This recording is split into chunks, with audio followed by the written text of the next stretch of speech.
The first principle is something philosophically that is an idea that's so simple and universally acceptable that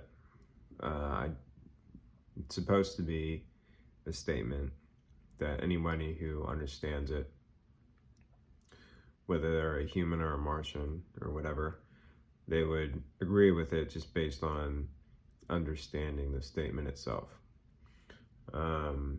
Immanuel Kant, or no, Rene Descartes thought of what some people thought were a first principle at the time, which was, I think, therefore I am, meaning that if I am thinking about whether I exist, then I must exist.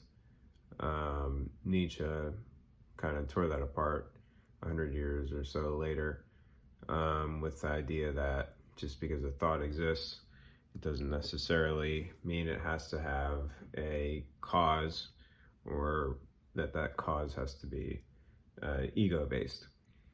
When it comes to ethics, Immanuel Kant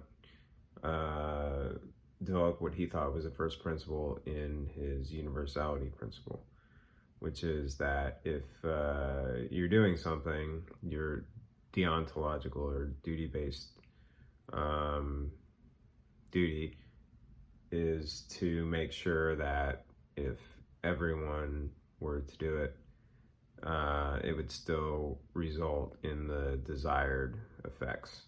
So if you're trying to save humanity, you can't kill someone, because if you killed someone and if everyone did that, then it would result in the destruction of humanity.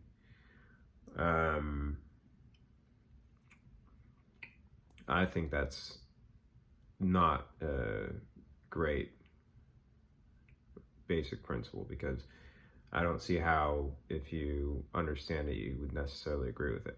I think if you're looking for a deontological first principle, it would have to be that everything, whether it's an object or person or place or whatever, has some sort of a value, and you ought to treat things according to their value.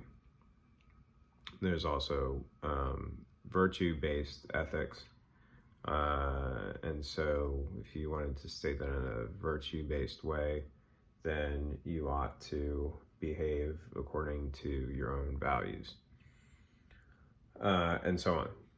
So treating things according to their value, which then raises the question, do things have value? I have no answer for that.